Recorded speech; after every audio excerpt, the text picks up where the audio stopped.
All right, so if you're a gospel or Christian bass player, chances are you've experienced this before.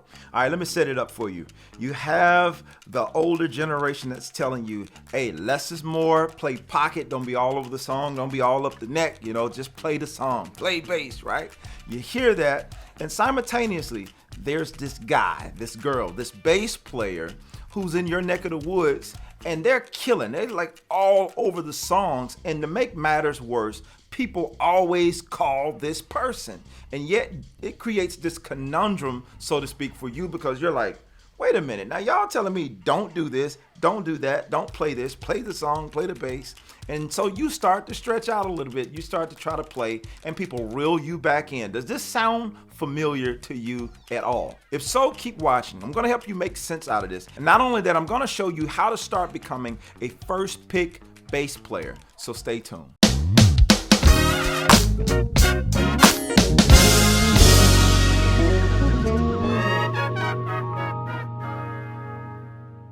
All right, so jumping right into this, I want to give context for this particular lesson. Now, there are two different types of bass playing that we could refer to. Now, one type of bass playing is where you're just playing the meat and potatoes, pocket, you sit on that groove and you don't move, like this.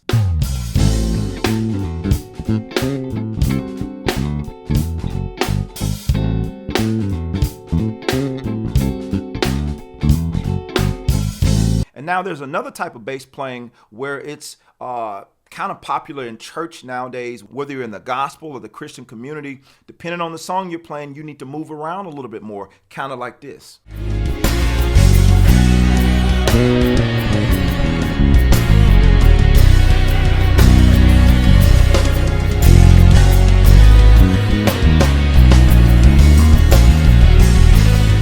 Now, for the sake of the example today, I'm going to be talking about the second style of bass playing in terms of being a little bit more aggressive in your playing and understanding what that looks like and what it doesn't look like. So for the example today, I'm going to be in the key of C major. And I'm going to be playing a little backing track that I created to give the context for what I'm talking about. But before we jump fully into this, I want to give you context in terms of why I understand exactly where you're coming from. See, in about 2007, I got hired to play at one of the largest churches in Atlanta to play bass. I wasn't necessarily new to the bass, but I was new to playing on that level of excellence every single week. So oftentimes my music director, who was also a bass player, he played keys, but he was also a phenomenal bass player as well as multi-instrumentalist, and he had a great understanding of what the band should sound like. He would oftentimes tell me to come out and play out a little bit more, be a little bit more aggressive. But the problem that would happen when he tell me to come out, just say we were doing a song like this right here.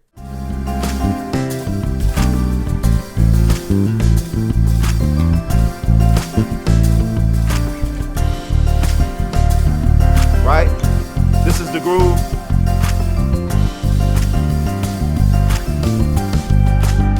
He would tell me to come out.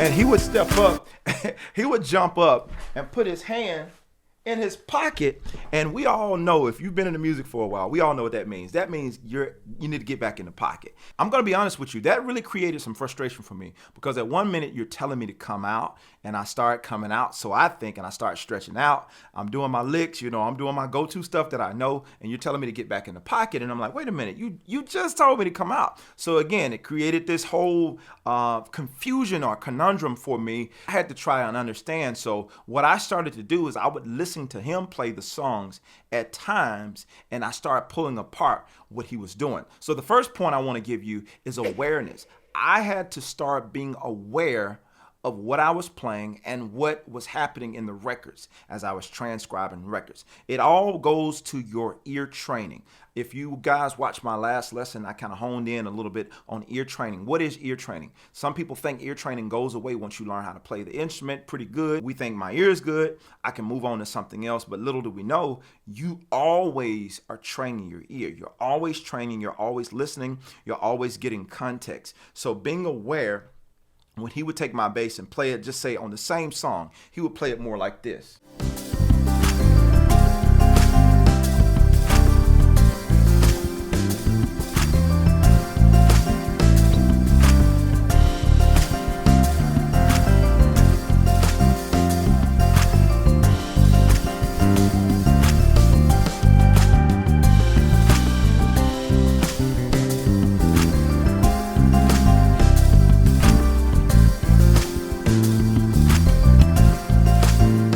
So you can hear right off the difference in what he was playing versus what I was playing. He was playing more movement in the actual song as opposed to playing a bunch of riffs. So that awareness for me, when I heard it, it started to give me more context.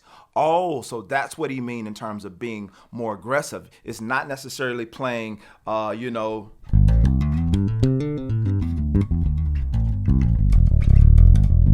it's like I'm playing through the chords, I'm playing some really cool riffs, but I'm taking away from the groove of the song. So the idea in terms of being more aggressive or being aware of what he was playing, I'm understanding what he's not playing versus what he is choosing to play. All right, for the second point I want to make, transcribe moves. What I began to do as I was being pulled more and more to really come out in these records, I really didn't know what to do. I had a bunch of licks, had a bunch of chops, but the chops and the licks weren't working because, again, my music director kept telling me, get back in the pocket. And these things weren't working. So what I started doing is I started going back to these records and I started listening to what the actual bass player in the record was doing. So instead of just playing, straight.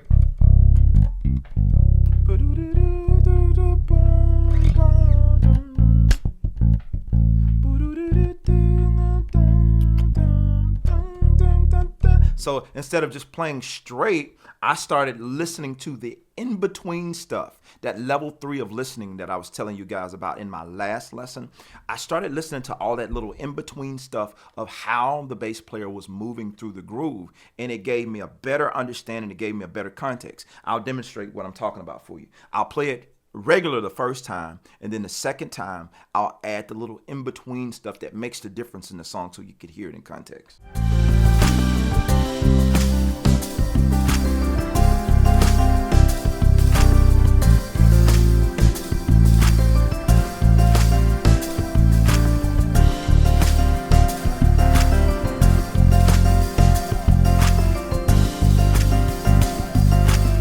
Stretch, be a little bit more aggressive.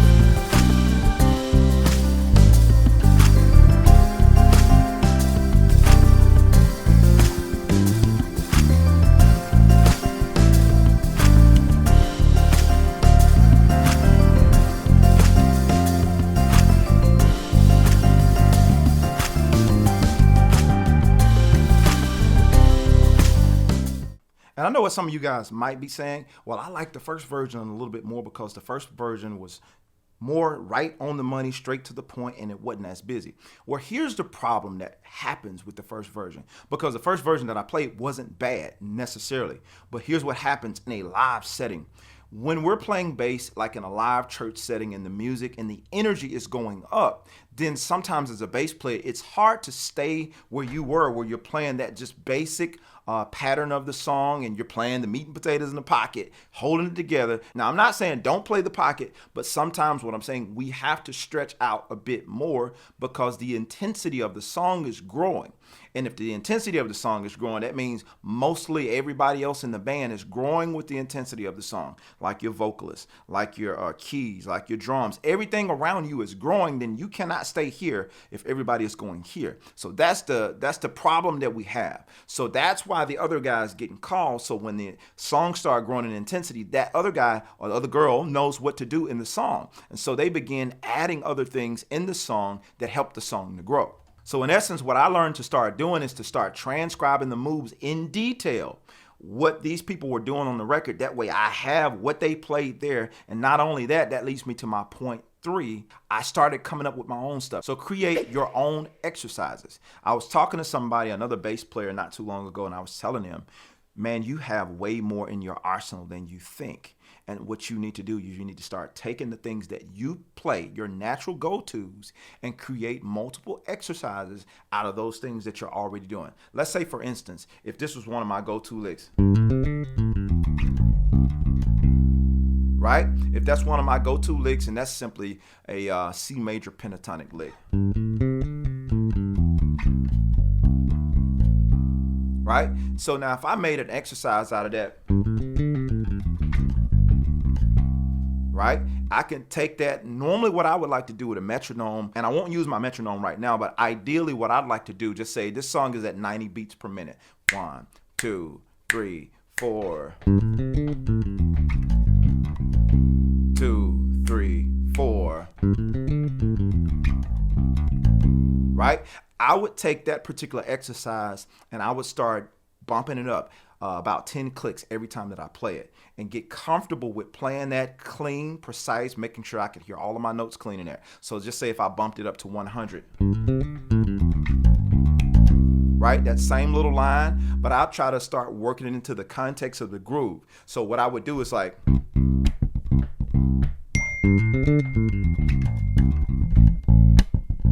so you see what I'm doing now? Instead of landing on that one, I'm putting it into the context of the groove, and I'm using something that I already play. So now, again, if I bump it up to 120,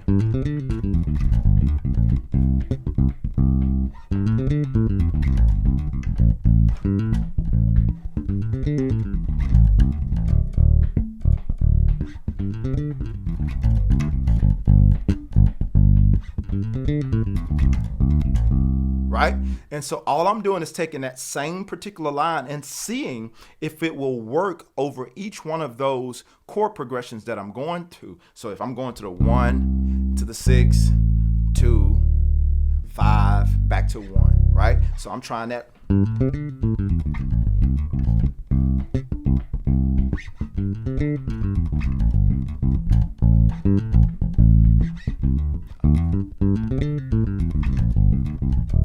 So essentially what I'm doing is I'm trying to figure out how to get to each one of those progressions. See, the thing about it, we think we have to come up with some new lick, something that's real complicated. The idea is to take what you have currently. Here's why I'm saying take what you have. You don't want to not learn anything new, but the stuff that you already know, like your go-to licks, you're going to be more naturally going to those more often than something new. Chances are when you come up with something new, you're going to hesitate to play it because it's still new to you.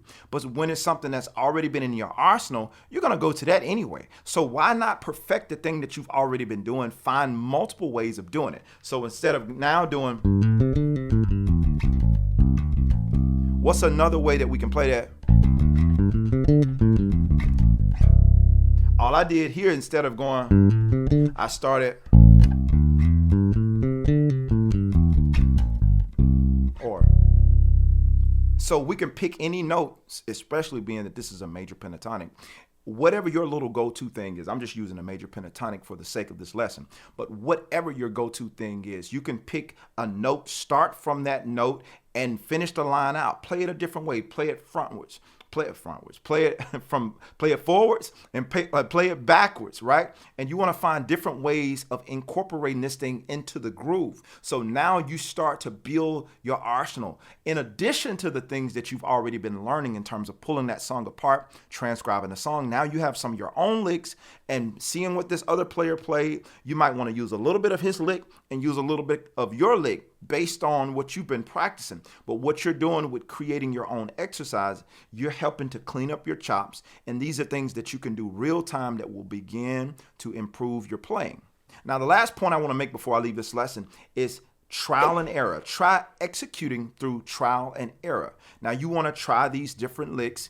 Try them in the groove like I was just talking about. And you want to start trying them in the song. Now, it's going to be a little tough at first because you're going to make some mistakes. I'm not going to sit here and tell you that you're not going to make mistakes. Chances are you're going to fall on your face sometimes, but that's part of the growth process. When I was playing at this church, this big church, you got 20,000, 10, 15,000 people out there in the audience on any given Sunday, and you're playing this stuff. So if you're trying stuff, you fall on your face, that bass is coming through the system. Everybody is hearing it.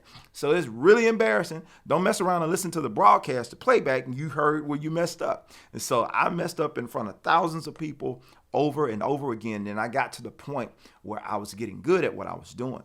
And I got good at covering my mistakes. So the last thing, in addition to what I'm saying, trial and error, learn how to practice for your mistakes. In other words, figure out how to get out of those mistakes when you make them. So though you're making a mistake, even in your practice time, when you're going through these exercises, what if I accidentally land on this note? How do I get out of it? So for instance, if I was going,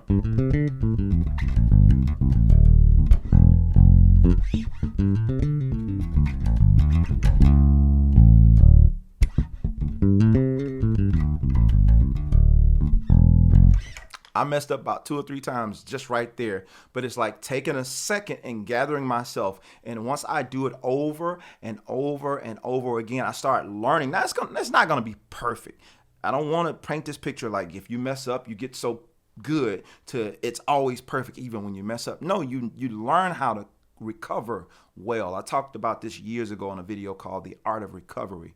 But I talked about just making mistakes and learning how to get out of it. And when you can learn how to do those things, I can guarantee you that you're going to go from being one of the last picks to one of the first pick bass players or one of the first called bass players. You're one of the people that's on the top of the radar when people start thinking about calling a bass player because they know you have the skills, you know exactly what to do, and you're going to execute it well within the song.